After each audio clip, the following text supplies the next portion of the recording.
I understand the Harry Kane thing because for me, if we get Harry Kane, I'm happy in it.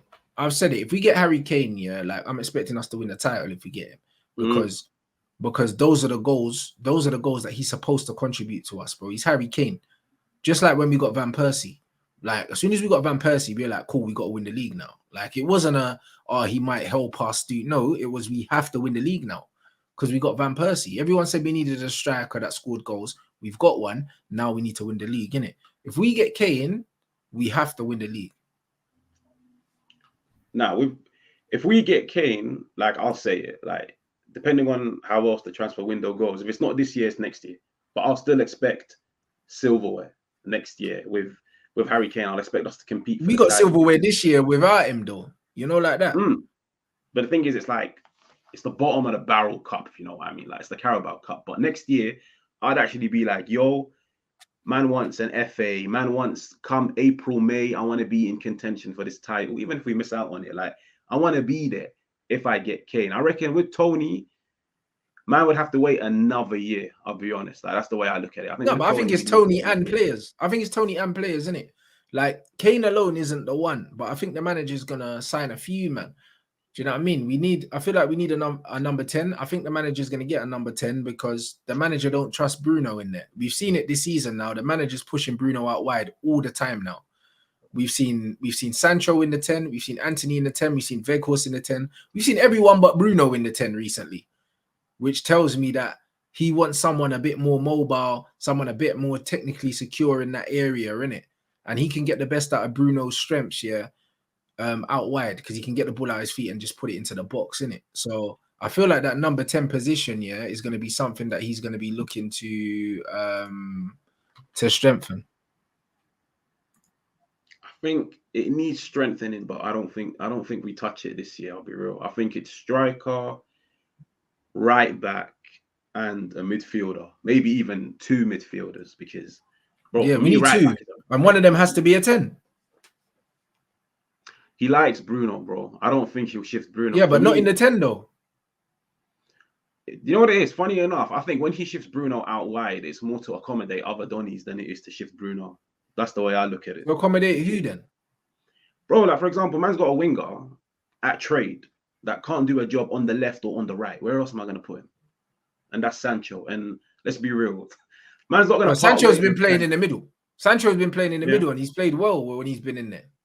He's played well when he's come off the bench. When he started games, he's been mid at best. But how many games has he started in the 10? One or two, bruv? Yeah, but I'm saying, bro, like at the end of the day, he started them and he hasn't done well. So it's like I look at him and I'm like, safe, you're on 350k. Like, I think after David De Gea, Sancho is the highest earner at this club. He's on 350k. Varane's on like 370 something or something like that. Casemiro's probably on that as well. And yeah, Sancho's not on 350. Cool. Sancho will say top 5. Probably top 3. Bro, if man looks at a guy earning top 3, 350k, dashed you on the left, it hasn't worked out. Dashed you on the right, it hasn't worked out. Safe. Change the fullbacks. We need a more dynamic one. It was Sancho was struggling last year because it was Wan-Bissaka. Yo, get Dallo on the pitch. Struggled with Dallo on the pitch. Bro, I've watched, there was even a game the other day, Sancho was playing up front. And he's looked poor all over the park. He's had one good game where he came off the bench against Leeds. That fair play to the guy. He actually completely changed that game. But bro, at the end of the day, like as a manager, he's probably looking at Bruno thinking, What game are we talking about? What game are we talking about? Are we talking about the last game against Leeds in the cup? Was that Leeds? No, there was a week where we played Leeds like back to back, Ellen Road and Old Trafford straight away. I'm not too sure if it was a cup game or if it was, I think it was back to back Prem games. Okay. And then Sancho came on. What we just gonna ignore the Newcastle game, yeah? That he took by the scruff of the neck and pretty much fucking got us back into the game and pretty much won that for us as well. No, bro, like he can have those odd games. He can have those odd games. Yeah, but bro, we can't say that every time he's played he hasn't played well. That's factually incorrect though, bro. Nah, but I'm saying, fam, played twice against Barca mid. Oh no. New camp shit. Like it wasn't even mid, sorry. It was horrendous. But I'm saying at the end of the day, bro, man isn't looking at Sancho like a 80K a week player, marquee signing, and you're still not living up to it yet. And now we finally all accepted you're not a winger. Like, fam, I can't get on board with that. We signed you. Like, I think me and you were discussing it like last year, and we were like, yo, Sancho, for the next decade, Manchester United's right winger. That's what we used to say. But now we're sitting here talking, Sancho's a number 10. I'm hearing Donny's come out and tell me, nah, Sancho, project number 8. Bro, Nah, Sancho bruv. hasn't But anyone that says that, yeah, you can't take them seriously anyway, bruv. You can't take them serious. They're just trying to find ways to fit him in. But it's not really about finding ways to fit Sancho in, bro. At the end of the day, yeah, certain players have certain strengths. When you look at his strengths, yeah, his strengths are in a team, yeah, that keep the ball, bro. We've already agreed, yeah, that Manchester United can't keep the ball. So you can't blame the player, yeah, that he don't fit, yeah, what we're playing. Because then the argument is Man United shouldn't have signed Jadon Sancho in the first place if you knew that you wanted to play transition football. That's not on the player.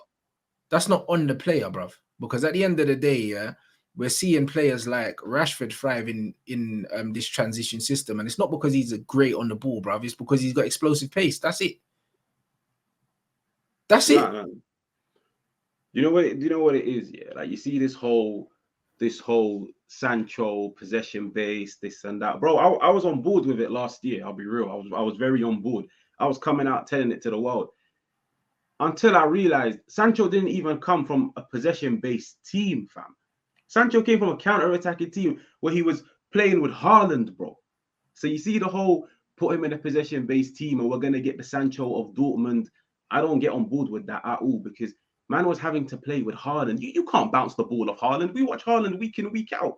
Yeah, but he never had to bounce it off Haaland because he had Haaland, yeah, in that channel, yeah. And when you look, yeah, him and Haaland, yeah, when you look at Haaland's goals, I think Sancho assisted over 50% of them. There's a stat out there. Yeah. So it's one of them ones where he had a target to hit, bro. Do you know what I mean? You never saw Sancho isolated, bro. The way Man United play right now, yeah, a lot of our wide players are isolated all the time. How many times do you see it, bro? Like Anthony with his foot on the ball, no one to pass to, yeah. Like shaking the leg, goes back, passes backwards, or goes sideways, bruv. And the same goes for fucking Sancho on the other side. The difference is Rashford can just kick it down the line and run, bruv. Like, that's the difference. Like, them man can't do that. So they need options, bruv. Like, it's just that simple, bro. There's no surprise that when Anthony Martial plays on the pitch, yeah, our wide players look better, bro, because they got someone to play off, bro. That's just how it is, bro. Like, Sancho's skill set is undeniable. But the one thing about him is when you look at all of his qualities in the game, yeah, they don't suit modern day wingers in isolation, because most of the time the fullbacks are quick. So he's not just going to run past man, bro. But no one's going to sit here and tell man, yeah, that Sancho is not a baller, bro. Like, there's no way. Sancho's a baller. Like, Sancho is, funny enough, the one player that I haven't really sold stocks on. But I'm not going to come out here and tell you, yo, man's been good or man needs to build the team around him, because, bro, I'm not saying build a team around him, but if we're playing the way, yeah, I would expect this manager to play. We'll get the best out of him, because even the fact that the manager's looking at him and saying, yo, like, this 10 thing, yeah, like, look at him, he's mad creative. We need someone with good feet in the middle. Do you know what I mean? In these tight spaces, he knows the kind of 10 he wants.